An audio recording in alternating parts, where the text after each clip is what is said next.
आज हमारा सफ़र शुरू होता है प्रयागराज, जिसे मोक्ष की नगरी भी कहा जाता है, जहाँ प्रभु श्री राम भक्त हनुमान रावण की लंका दहन के बाद इसी स्थान पर विश्राम किया था, जहाँ आज भी लेटे हुए हनुमान के रूप में वो विद्यमान है।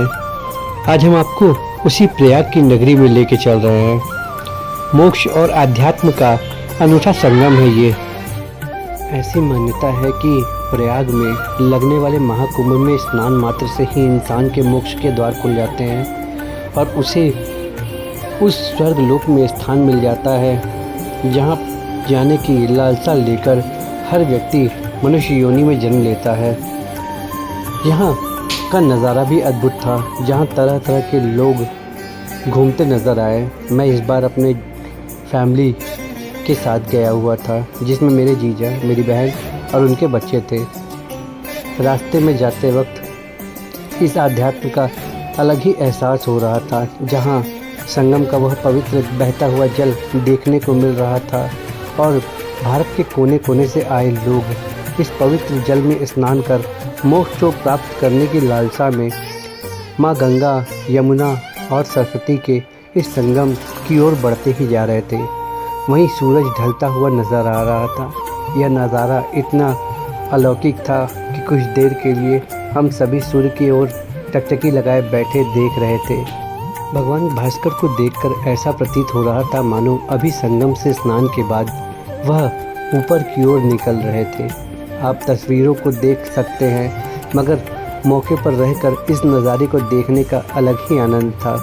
धीरे धीरे भगवान भास्कर आकाश की ओर उड़ते जा रहे थे और अपनी ऊर्जा और रोशनी को सारे संसार में बिखेरते जा रहे थे। हम सभी भी ऑटो से उतरे, इसके बाद संगम की तरफ चल निकले।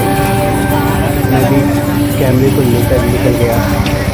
सुबह का समय था, मौसम सुहाना था, लेकिन लोगों की ऊर्जा को देख मैं भी खुद को रोक नहीं पाया। उसके बाद मैं पहुंचा संगम के घाट पर, जहां तरह तरह की दुकानें, फूल माला तथा पूजा पाठ हो रहा था। कई श्रद्धालु स्नान करके निकल रहे थे तो कई संगम की ओर स्नान के लिए जा रहे थे। मुझसे भी रहा न गया और मैं निकल पड़ा संगम के उस पवित्र घाट के पानी की ओर, जिसके स्पर्श मात्र से ही जीवन के सभी कष्टों का नाश हो जाता है। यह नज़ारा अद्भुत था और मेरे जीवन के उन अविस्मरणीय पलों में से एक बन गया था, जिसे मैं शायद जीवन में कभी भूल न पाऊँ। धीरे धीरे हम सभी निकल पड़े। हालांकि संगम के पास पहुंचकर मुझे ये ख्याल आया कि मेरे घर वाले भी स्नान कर सकें, तो मैंने वहीं से एक डिब्बा खरीदा और उसके बाद संगम की ओर निकल पड़ा, जहां लोग स्नान कर रहे थे। लोगों की सुरक्षा के लिए यहाँ कुछ बॉक्सेस लगाए गए थे ताकि लोग गहरे पानी में ना जा सके।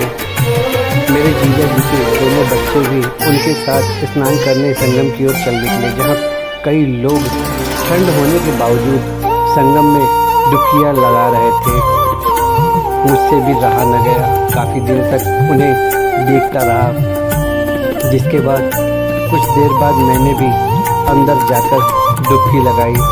यहाँ लोगों की ऊर्जा देखते ही बन रही थी, जहाँ त्रिवेणी का अद्भुत जल मेरे स्पर्श और मुझे स्नान करने का मौका मिला। मैं स्नान के बाद बाहर निकला।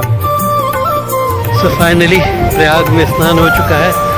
अब यहाँ से निकलेंगे लेटे हनुमान जी और वहाँ करेंगे हनुमान जी के दर्शन। तो बने रहिए मेरे साथ, आपको दिखाते हैं प्रभु श्री राम भक्त के पवित्र हनुमान मंदिर के दर्शन।